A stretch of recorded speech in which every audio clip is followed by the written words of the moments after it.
हाँ जी students, good evening. बेटे कल दी क्लास के अंदर ਆਪਾਂ ਨੇ ਬੇਸਿक्स डिस्कस करे सी, ठीक है, ਜਿਹਦੇ ਅੰਦਰ ਆਪਾਂ ਨੇ mono hybrid cross and di hybrid cross ਬਣਾਉਣੇ ਸਿੱਖੇ ਸੀਗੇ। ਹਾਂਜੀ, ਤਾਂ mono hybrid and di hybrid cross ਤੋਂ ਮੈਂਡਲ ਨੇ ਕੁਝ ਫਾਈਂਡ ਆਊਟ ਵੀ ਤਾਂ ਕੀਤਾ ਸੀਗਾ। ਤਾਂ ਅੱਜ ਬੇਟੇ ਆਪਾਂ ਮੈਂਡਲ ਦੀਆਂ ਫਾਈਂਡਿੰਗਸ ਡਿਸਕਸ ਕਰਾਂਗੇ, ਠੀਕ ਹੈ। What for the findings of the Mendel, ਕਿ ਉਹਨੇ ਇਹ ਦੋਨੋਂ ਕ੍ਰਾਸਿਸ ਤੋਂ ਇੰਟਰਪ੍ਰੇਟ ਕੀ ਕੀਤਾ ਸੀਗਾ, what he had interpret from these two crosses। ਤਾਂ ਮੋਨੋ ਹਾਈਬ੍ਰਿਡ ਕ੍ਰਾਸ ਤੋਂ ਬੇਟੇ ਦੇਖੋ ਆਪਾਂ ਇੱਕ ਵਾਰ ਕ੍ਰਾਸ ਹੈ ਜਿਹੜਾ ਉਹਨੂੰ ਦੁਬਾਰਾ ਬਣਾਉਂਦੇ ਆ, ਫਿਰ ਆਪਾਂ ਦੇਖਦੇ ਆ ਵੀ ਉਹਨੇ ਕੀ ਫਾਈਂਡਿੰਗਸ ਕੀਤੀਆਂ ਸੀਗੀਆਂ। ਤੇ ਕ੍ਰਾਸ ਦੇ ਅੰਦਰ ਬੇਟੇ ਉਹਨੇ ਕੀ ਲਿਆ ਸੀਗਾ, ਪੈਰੈਂਟਲ ਜਨਰੇਸ਼ਨ ਟੀ ਲਾ, ਇੱਥੇ ਆਪਾਂ ਨੇ ਇਹਨਾਂ ਦੋਨਾਂ ਦੀ ਸੈਪਰੇਸ਼ਨ ਦਿਖਾਈ ਕੱਲ, ਇੱਧਰ फिर अपने को आ गई F1 जनरेशन, आपने कल क्या see all tall, Mendel was surprised. फिर उस तो बाद आपने F2 जनरेशन ड्रॉ करी सीगी। F2 जनरेशन दे अंदर आपा कल दी क्लास अगर रिमाइंड है थोनू तो अपने को की है रिमाइंड करनी पऊगी बेटे, ताही समझ आऊगा। तो अपने को की है यह कल फाइंड आउट किया सी आपने क्या कि उथे दो रेशोज आईया, one was phenotypic ratio found to be 3:1 and another ratio was genotypic ratio found to be 1:2:1, ठीक है। हुण बेटे की फाइंड आउट किया मैंडल ने, पहले तो मैंडल ने यह फाइंड आउट किया फाइंडिंग्स जो सीगियां मैंडल दियां from the mono hybrid cross. आप इत्थे फाइंडिंग्स लिखते हैं, then we will go for the di hybrid cross. Findings of Mendel, findings of Mendel from mono hybrid cross. देखो फर्स्टली उन्हें एक कुछ बुक्स के अंदर लॉ भी लिखा होंगे, बट यह ओदी स्टेटमेंट कह सकते हो तुसी। तो फर्स्ट जो उन्हें फाइंड आउट किया, first law of paired factors. देखो वो की कहना चाह रहा सी लॉ ऑफ पेयर्ड फैक्टर्स के अंदर, कि जो भी अपने कोल फैक्टर्स ने, क्योंकि मैंडल नूं तां जीन्स, डीएनए, क्रोमोसोम्स ये बारे कुछ भी नहीं सी ना पता, तो उन्हें क्या बॉडी दे अंदर जो भी जेनेटिक मटीरियल है जो नेक्स्ट जनरेशन दे अंदर जांदा है, that should be in pairs, ठीक है। अज आपां नूं पता है, आपां 9th क्लास दे अंदर कर चुके हैं कि जिहड़ियां क्रोमोसोम्स ने, आपां 9th क्लास च डिस्कस किया होया है कि जिहड़ियां क्रोमोसोम्स ने, दिस इज अ सेल दे अंदर न्यूक्लियस दे अंदर 46 क्रोमोसोम्स ने, जिन्हों आप होर की लिखते हैं, we write them as 23 pairs. अपने कोल 23 की ने, पेयर्स ने। फिर आप कहने जदों गैमीट्स बनते हैं बॉडी दे अंदर, मियोसिस 9th च थोड़ा बहुत डिस्कस किया सीगा, गैमीट्स बनते हैं। मैं हुण दस रही हूँ वही सेम, ये नहीं हो सकता कि आप स्किप नहीं कर रहे बेटे, इत्थे अपना कंप्लीट कर रही हाँ मैं। जिन्होंने नहीं पता उन्होंने पता चल जाऊगा, जिन्होंने नहीं रिमाइंड हैगा वो देख लो। गैमीट्स बनते हैं जदों, यानी कि गैमीट्स मतलब मेल दी बॉडी दे अंदर स्पर्म एंड फीमेल दी बॉडी दे अंदर एग बन रहे ने। तो जदों गैमीट्स बनते ने, यह अपने कोल की हो जाता है 23 पेयर्स ने जेड़े वो सैपरेट हो जाते हैं, ठीक है। दो सैल्स दे अंदर अपने कोल मतलब आपां उहनूं की कहने हैं डिवीजन होगी, ठीक है। तो यानी कि पेयर्स दे अंदर अज तो आपां नूं ये चीज़ां पता नहीं, मैंडल नूं तो पता ही नहीं सी कि क्रोमोसोम्स ने, उन्हां दी सैपरेशन हुंदी है, मियोसिस हुंदी है। देखो उन्हें कितना अच्छा तरीके दे नाल फाइंड आउट किया कि जो भी जेनेटिक मटीरियल है, जिन्हों मैं फैक्टर्स कह रहा, जिन्हों मैं टी कह रहा सिंबल्स दे अंदर, वो सिंबल्स सैपरेट हुंदे ने, तां उन्हां दा पेयर्स दे अंदर होना जरूरी है। जे वो पेयर्स दे अंदर प्रेजेंट ने, तां ही ओह नेक्स्ट जनरेशन दे अंदर सैपरेटली जाणगे। क्लियर है? That says the law of paired factors कि जड़ियां एलील्स ने, जो क्रोमोसोम्स ने, ਜੋ ਵੀ ਜਿਨ੍ਹਾਂ ਨੂੰ ਮੈਂ ਫੈਕਟਰਸ ਕਹਿ ਰਿਹਾ ਉਹ ਹਮੇਸ਼ਾ 2 ਦੀ ਫਾਰਮ ਦੇ ਅੰਦਰ ਪ੍ਰੈਜ਼ੈਂਟ ਹੋਣਗੇ, ਠੀਕ ਹੈ। That will be in the form of 2, ठीक है। That is the law of paired factors. Second finding of Mendel, जो अगेन उन्हें कित्थों दी फाइंड आउट कर लिया, मोनोहाइब्रिड क्रॉस तो ही फाइंड आउट कर लिया। Second finding of the Mendel, second finding is law of dominance, law of dominance। law of dominance की कहते हैं, देखो आप कल डिस्कस किया, this is my F1 generation. इत्थे मेंडल ਨੂੰ ਸਰਪ੍ਰਾਈਜ਼ ਹੋਇਆ ਕਿ ਅਗਰ ਇਹ ਸਾਰੇ ਟੌਲ ਹੈ ਤਾਂ ਮੇਰਾ ਛੋਟਾ ਵਾਲਾ ਜੀਨ ਕਿੱਥੇ ਗਿਆ, मेरा छोटा वाला जड़ा एलील है वो किथे चला गया, ठीक है। फिर उन्हें F2 लगाई तो F2 दे अंदर जदों यह आया दोबारा तो यदा मतलब वो श्योर हो गया कि वो पिछे भी प्रेजेंट सी। फिर उन्हें इथों दी फाइंड आउट किया कि आउट ऑफ द 2 एलील्स, जो 2 एलील्स एक करैक्टर नू रिप्रेजेंट कर रही ने या alternative forms of the gene, उन्हां दोनों चों एक एलील अपने आप नू एक्सप्रैस करदी है ते ओ दूसरी दे एक्सप्रैशन नू हाइड कर दिंदी है। जिन्हें अपने आप नू एक्सप्रैस किता, the gene which is expressing itself is called dominant. ये आपां फर्स्ट लैक्चर दे अंदर डोमिनेंट एंड रिसेसिव दी डेफिनेशंस भी कीतियां सीगियां। जिहड़ी जीन दब गई that is called as recessive। So according to law of dominance, in the alternative forms of a gene, one is expressing itself and another is hiding itself in the presence of this one, ठीक है। तो जिन्हें अपने आप को express किया वो dominant है, जिन्हें अपने आप को हाइड कर लिया वो रिसेसिव है। For example we have T and T। Out of these T and T, this T is expressing itself, एदा एक्सप्रेशन नहीं आ रहा तो this is dominant and this is recessive, ठीक है। Out of the 2 alternative forms of a gene, one is expressing itself and another one is hiding itself in the presence of the this one, ठीक है। जिन्हें express किया ओदी presence दे अंदर दूसरी ने अपने आप को हाइड कर लिया, that says the law of dominance, ठीक है बेटे। तो डोमिनेंस थर्ड फाइंडिंग मोनोहाइब्रिड चो ही, उन्होंने देखो किन्नियां फाइंडिंग्स मिलियां from the monohybrid. Third finding from the monohybrid cross was found by the Mendel was third finding,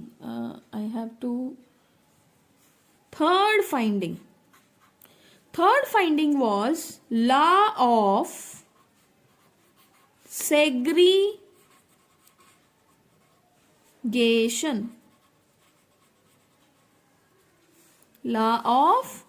segregation। law of segregation की कहंदा है बेटे, what does law of segregation says to us? law of segregation कहंदा है बच्चे कि जेड़े अपने कोल एलील्स ने दिस T and T, ये नेक्स्ट जनरेशन दे अंदर जाणगे तां इन्हां दा सैपरेट होना जरूरी है गैमीट्स दे अंदर। गैमीट्स दे अंदर अगर ये सैपरेट होणगे ताही तां ये नेक्स्ट जनरेशन दे अंदर जाणगे, जे सैपरेट ही नहीं होणगे फिर तां अगली जनरेशन दे अंदर कॉम्बिनेशन किवें बनूगा। That says the law of segregation की एलील्स ने जेड़ियां उन्हां दा सैपरेट होना during the time of the gametogenesis, that says the law of segregation. Segregation means separation, ठीक है। एलील्स दा सेपरेशन होना ड्यूरिंग द गैमीट फॉर्मेशन, ठीक है। नेक्स्ट, हाँ जी बेटे, ਆਪਾਂ ਸੈਗਰੀਗੇਸ਼ਨ ਕਰ ਰਹੇ ਸੀਗੇ। फाइंडिंग्स ऑफ मोनोहाइब्रिड क्रॉस के अंदर सैग्रीगेशन का मतलब की सीगा बेटे अपने कोल सैग्रीगेशन मीनस जदों गैमीट्स ड्यूरिंग द गैमीटोजेनेसिस जेडे अपने एलील्स ने वो सेपरेट हो जाएंगे ठीक है the separation of the alleles at the time of the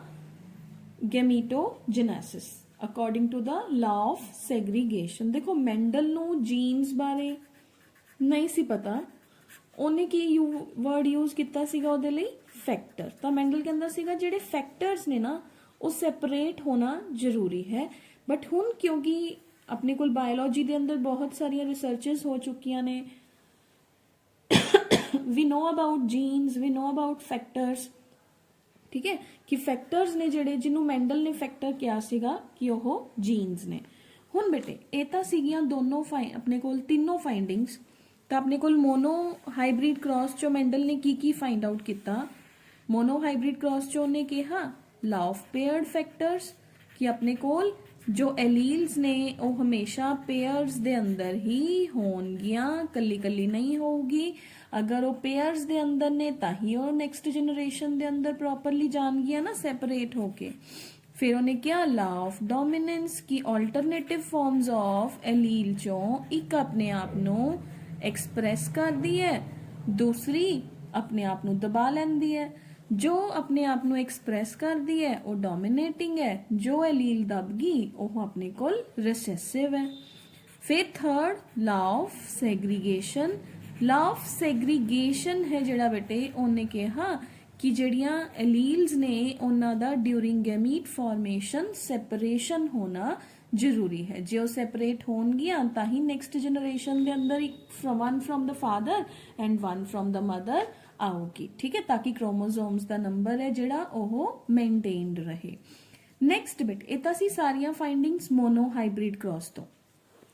ਤਾਂ ਉਹਨੇ ਡਾਈ ਹਾਈਬ੍ਰਿਡ ਕ੍ਰਾਸ ਹੈ ਜਿਹੜਾ ਉਹਦੇ ਤੋਂ ਵੀ ਤਾਂ ਕੁਝ ਫਾਈਂਡ ਆਊਟ ਕੀਤਾ ਸੀਗਾ ਨਾ ਤਾਂ ਡਾਈ ਹਾਈਬ੍ਰਿਡ ਕ੍ਰਾਸ ਆਪਾਂ ਦੇਖਦੇ ਹਾਂ ਆਪਾਂ ਕੱਲ ਡਾਈ ਹਾਈਬ੍ਰਿਡ ਕ੍ਰਾਸ ਚ ਕੀ ਕੀਤਾ ਸੀਗਾ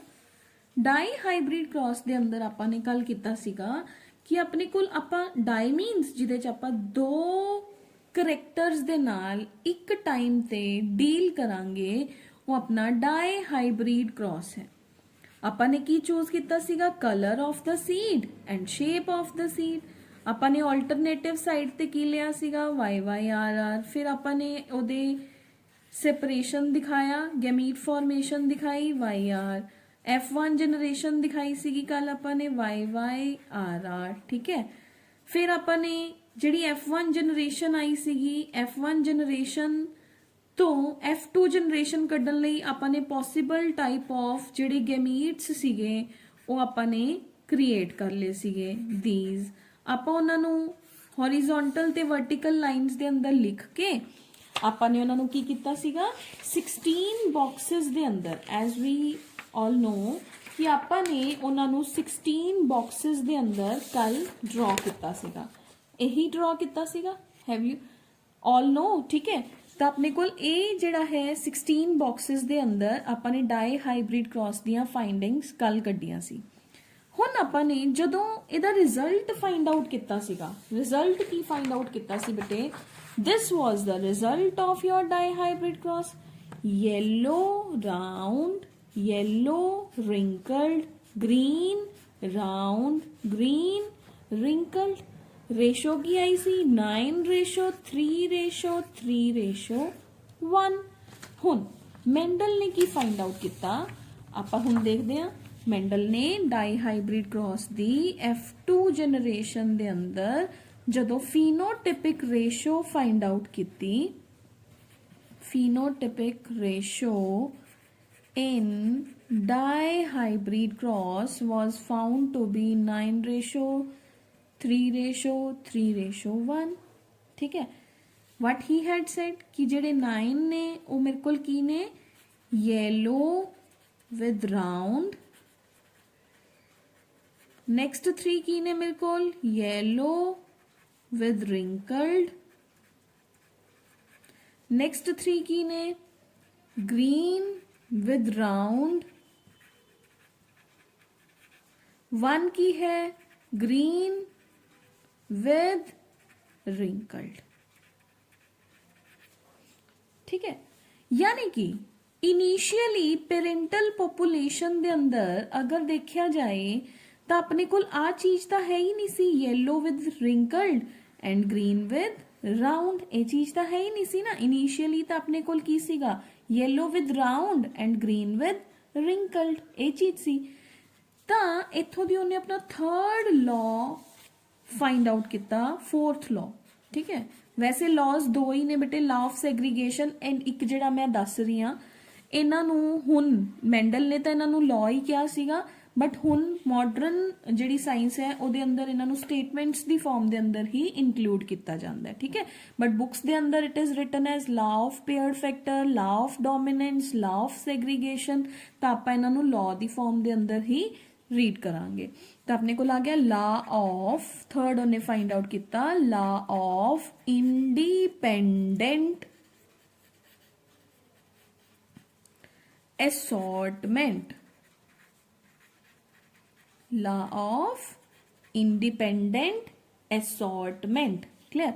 हुण देखो इंडिपेंडेंट असॉर्टमेंट वर्ड का मतलब की है। इंडिपेंडेंट असॉर्टमेंट वर्ड कहता है कि ਜਿਹੜੇ ਆ ਕਲਰ ਦੇ ਜੀਨਸ ਨੇ ਤੇ ਜਿਹੜੇ ਸ਼ੇਪ ਦੇ ਜੀਨਸ ਨੇ, ਚਾਹੇ ਪੇਰੈਂਟਸ ਦੇ ਅੰਦਰ ਇਕੱਠੇ ਪ੍ਰੈਜ਼ੈਂਟ ਨੇ, ਬਟ ਇਹ ਦੋਨੋਂ ਇੱਕ ਦੂਸਰੇ ਦੇ ਉੱਪਰ ਡਿਪੈਂਡੈਂਟ ਨਹੀਂ ਹੈਗੇ। ਠੀਕ ਹੈ, they have right to come alone. ਆਰ ਦੇ ਕੋਲ ਰਾਈਟ ਹੈ ਕਿ ਉਹ ਗ੍ਰੀਨ ਦੇ ਨਾਲ ਆ ਕੇ ਨਵਾਂ ਕੰਬੀਨੇਸ਼ਨ ਫਾਰਮ ਕਰ ਸਕਦਾ ਹੈ। ਠੀਕ ਹੈ, ਵਾਈ ਦੇ ਕੋਲ राइट है कि वो स्मॉल आर दे नाल आके नवा कॉम्बिनेशन फॉर्म कर सकता है। उही तो इन्होंने किया, येलो रिंकल्ड दे नाल आ गया ते ग्रीन ने राउंड दे नाल आके नवा कॉम्बिनेशन फॉर्म कर लिया। That says the law of independent assortment means the alleles for या जीन्स फॉर डिफरेंट करेक्टर, ओहो factors for different character, they are not dependent upon each other. They can come separately in the next generation. They have the they can come separately in next generation and they can form new combinations in the next generation. ठीक है, और नवी generation दे अंदर, next generations दे अंदर F2 दे अंदर नवे combination बना के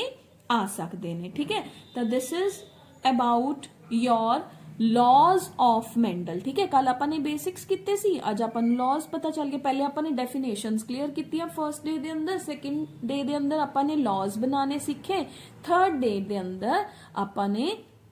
मैंडल दियां फाइंडिंग्स दस दियां कि उन्हें लॉज तो की फाइंड आउट किया। हुण देखो बेटे, जिहड़ा अपना पेयर्ड फैक्टर है, डोमिनेंस है, सैग्रीगेशन है, ये तुसी मोनो हाइब्रिड च भी एक्सप्लेन कर सकते हो, डाई हाइब्रिड दे अंदर भी एक्सप्लेन कर सकते हो। एज वी ऑल नो, देखो डाई हाइब्रिड दे अंदर भी तो आप पेयर्स च लिख रहे हैं ना सारा कुछ, तो this is the law of paired factor. ਆਪਾਂ ਇੱਥੇ ਸੈਪਰੇਸ਼ਨ ਵੀ ਦਿਖਾ ਰਹੇ ਹਾਂ, this is the law of segregation. ਆਪਾਂ F1 ਦੇ ਅੰਦਰ ਦਿਖਾਇਆ ਵੀ ਜਿਹੜੇ ਡੋਮੀਨੇਟਿੰਗ ਫੀਚਰਸ ਨੇ ਉਹੀ ਅਪੀਅਰ ਹੋ ਰਹੇ ਆ, that's is the law of dominance. ਲੇਕਿਨ ਜਿਹੜਾ ਇੰਡੀਪੈਂਡੈਂਟ ਅਸੌਰਟਮੈਂਟ ਹੈ ਉਹਦੇ ਲਈ ਆਪਾਂ ਨੂੰ ਡਾਈ ਹਾਈਬ੍ਰਿਡ ਕ੍ਰਾਸ ਹੀ ਚਾਹੀਦਾ ਹੈ, ਉਹਨੂੰ ਆਪਾਂ ਮੋਨੋ ਹਾਈਬ੍ਰਿਡ ਕ੍ਰਾਸ ਦੇ ਨਾਲ ਐਕਸਪਲੇਨ नहीं कर सकते। ठीक है बेटा जी, हुण अपने कोल कुछ होर टर्म्स ने बेटे, आपां हुण वो टर्म्स क्लीयर करांगे, देन अपने कोल आ जाऊगा सेक्स डिटर्मिनेशन वाला आर्टिकल। ठीक है, हुण अपने कोल कुछ टर्म्स ने बेटे, now we are moving towards such terms कि तुहानूं पता होना चाहिए कि वो टर्म्स की कह रही ने बायोलॉजी के अंदर। ठीक है, देखो वो टर्म्स की कह रही ने, मॉडर्न साइंस हुण तो मैंडल नहीं है, तो मॉडर्न साइंस के अंदर तो बहुत सारिया डिस्कवरीज हो चुकी ने। तो ਉਹਦੇ अंदर है बेटे कुछ टर्म्स ने, let me make it more clear. देखो एक सैल है, वैसे तुसी 9th च पढ़ चुके हो, this is a cell, eukaryotic cell, ਇਹਦੇ अंदर न्यूक्लियस है। ठीक है, सैल के अंदर as we all know cytoplasm है, ऑर्गेनेल्स प्रेजेंट ने, and in the middle of the cell we have is the nucleus. Nucleus नूं आपां बाहर ड्रॉ कर लिया, this is the nucleus. Nucleus के अंदर की है जेनेटिक मटीरियल। ठीक है, ਉਹ जेनेटिक मटीरियल ਨੂੰ ਜਦੋਂ ਆਪਾਂ ਮਾਈਕਰੋਸਕੋਪਿਕਲੀ ਐਨਾਲਾਈਜ਼ ਕਰਦੇ ਆ ਤਾਂ ਉਹ ਆਪਾਂ ਨੂੰ क्रोमो ਉਹ ਕੀ ਹੁੰਦੀਆਂ ਨੇ क्रोमोसोम्स है कि ਉਹ actually genetic material that is DNA DNA means deoxyribose nucleic acid ठीक है न्यूक्लियस ਦਾ ਪਾਰਟ ਜੋ ਫਾਰਮ ਕਰਦਾ ਹੈ ਜੋ ਨੈਕਸਟ ਜਨਰੇਸ਼ਨ ਚ ਜਾਂਦਾ ਹੁਣ ਤਾਂ ਇੰਨੀ ਫਾਈਂਡਿੰਗ ਹੋ ਚੁੱਕੀ ਹੈ ਕਿ अब वी नो कि ਨੈਕਸਟ ਜਨਰੇਸ਼ਨ ਦੇ ਅੰਦਰ ਕੌਣ ਜਾ ਰਿਹਾ ਹੈ डीएनए जा रहा है ठीक है किदी फॉर्म च जा रहा है क्रोमोसोम दी फॉर्म दे अंदर DNA is a big thread जो कि क्रोमोसोम दी फॉर्म दे अंदर पैक हो जाता है ठीक है तो डीऑक्सीराइबोज न्यूक्लिक एसिड है जो कि नेक्स्ट जनरेशंस दे अंदर थ्रू क्रोमोसोम्स जाता है जिन्हों मेंडल ने फैक्टर क्या सीगा what is that is that we have is the deoxyribose nucleic acid chromosomes ने जड़ियां सैल दे अंदर हर सैल दे अंदर 46 क्रोमोसोम्स ने 46 क्रोमोसोम्स जदों एग या स्पर्म बनांदियां ने तां ओह की हो जांदे इस नंबर उन्हां दा 23 आंदियां ने from the body of the mother and 23 from the body of the father ਉਹ ਕੀ ਹੈ ਨੰਬਰ ਕੀ ਹੋ ਗਿਆ 46 ਇਹ 46 ਕੀ ਹੁੰਦੀਆਂ ਨੇ क्रोमोसोम्स ਨੂੰ ਖੋਲ ਕੇ ਦੇਖੋਗੇ ਤਾਂ ਕੀ ਦਿਖੂਗਾ DNA ਠੀਕ ਹੈ ਬੇਟਾ ਜੀ ਤਾਂ ਆਪਣੇ ਕੋਲ ਹੈ ਕੱਲ ਇੱਕ ਟਰਮ ਪੜੀ ਸੀ ਵੇਰੀਏਸ਼ਨਸ ਕੀ ਹੁੰਦੇ ਨੇ ਆਪਾਂ ਨੇ ਕਿਹਾ ਸੀਗਾ ਚੇਂजेस ਹੁੰਦੇ ਨੇ ਤਾਂ ਵੇਰੀਏਸ਼ਨਸ ਦੀ ਜਦੋਂ ਐਕਿਊਮੂਲੇਸ਼ਨ ਹੁੰਦੀ ਹੈ ਐਕਿਊਮੂਲੇਸ਼ਨ ਮੀਨਸ ਹਰ ਜਨਰੇਸ਼ਨ ਦੇ ਅੰਦਰ ਵੇਰੀਏਸ਼ਨਸ ਆਈ ਜਾਣ ਤਾਂ ਉਹ ਵੇਰੀਏਸ਼ਨਸ ਇਨ ਹੋਲ ਪੋਪੂਲੇਸ਼ਨ ਆ ਜਾਂਦੀਆਂ ਨੇ ਠੀਕ ਹੈ ਇੱਕ ਪਰਸਨ ਚਾਹੀਏ ਫਿਰ ਉਹ ਸਾਰੀ ਪੋਪੂਲੇਸ਼ਨ ਦੇ ਅੰਦਰ ਆ ਗਿਆ that is the accumulation of the variation clear है छोटे छोटे टॉपिक सीगे डीएनए की हुंदा है जेनेटिक मटीरियल की हुंदा है क्रोमोसोम्स की हुंदियां ने ठीक है तो ये टर्म्स होप थोनू क्लियर हो गया होंगियां ठीक है हुण अपने कोल बेटे come to the last article फिर अपना चैप्टर कंप्लीट ठीक है तो अपने कोल बेटे लास्ट आर्टिकल है क्योंकि बेटे एवोल्यूशन वाला पार्ट है ओदी मैं वीडियो अपलोड करूंगी और मैं क्लास च भी नहीं कराऊंगी तो I will upload the videos of the evolution portion ठीक है क्योंकि कुछ बच्चे ने जेड़े वो इंटरस्टेड ने करन कुछ बच्चे इंटरस्टेड नहीं हैगे तो I will upload the videos कल मैं थोनू MTG चों क्वेश्चंस ने जेड़े ओह डिस्कस करूंगी ठीक है ਜਿਹੜੀਆਂ ਚੈਂਪੀਅਨ ਦੀਆਂ ਬੁక్స్ ਨੇ ਉਹਨਾਂ ਚੋਂ the next है बेटे we have is sex determination ਹੁਣ sex determination ਲਈ ਇਹ ਪਿਛਲਾ ਆਰਟੀਕਲ ਦਾ ਪਤਾ ਹੋਣਾ ਜ਼ਰੂਰੀ ਸੀਗਾ ਇਸ ਲਈ ਮੈਂ ਦੱਸਿਆ ਸੀ total number of chromosomes in every cell is 46 ठीक है ओके बॉडी ਦੇ ਅੰਦਰ 46 ਹੈ ਜਿਹਦੇ ਚੋਂ 44 chromosomes ਨੇ ਜਿਹੜੀਆਂ ਉਹ ਮੇਰੀਆਂ ਕੀ ਨੇ सोमैटिक मतलब वो मेरी बॉडी के जनरल सैल्स नू कंट्रोल कर रही ने मेरा कलर मेरी हाइट एवरीथिंग जिहड़े 2 क्रोमोसोम्स का पेयर बच गया आप ये भी लिख सकते हैं इत्थे कि they are controlling the general features of the body 2 chromosomes ने जिहड़ियां they are controlling the sex ठीक है कि whether you are a girl और whether you are a boy तो मेरे को आप इनू पेयर च लिख सकते हैं मैं लिखता 46 नू 23 पेयर्स ठीक है या मैं इनू लिख रही हाँ 44 + 2 जिहड़ा ये +2 है इनू आपां एवें लिख सकते हैं 44 + XX इत्थों दी 44 + XX in the body of a female हुंदा है 44 + XY in the body of male जदों फीमेल दी बॉडी दे अंदर एग बनदा है तो 22 + X हो गया मतलब टोटल कितना हो गया 46 सीगा 23 हो गया सेकंड आ जाओ 22 + X हाफ हाफ हो गया इधर आओ 22 + X एंड 22 + Y जदों X एग दे नाल egg will always be X female दे कोल दोनों X है फीमेल दा जदों इधरों 22 इधरों अगर मेल दे अंदर दो तरह के स्पर्म्स बनते अगर एक्स स्पर्म एक्स दे नाल मीट कर दे तो girl child will be born means 44 + XX then the girl will be born if 44 + XY then the boy will be born ठीक है तो अपने कोल की हो जाऊगा ए बॉय हो गया, दिस इज गर्ल, तो that is known as the sex determination in the boys और इन द गर्ल्स, ठीक है, इन द मेल्स और in the females. Total number of chromosomes is 46। ਜਦੋਂ ਸਪਰਮਸ बनने ने या एग्स बनने ने तो 23 हो जाते हैं, 22 plus X 22 plus X, male ਦੇ ਅੰਦਰ 22 प्लस एक्स 22 प्लस वाई।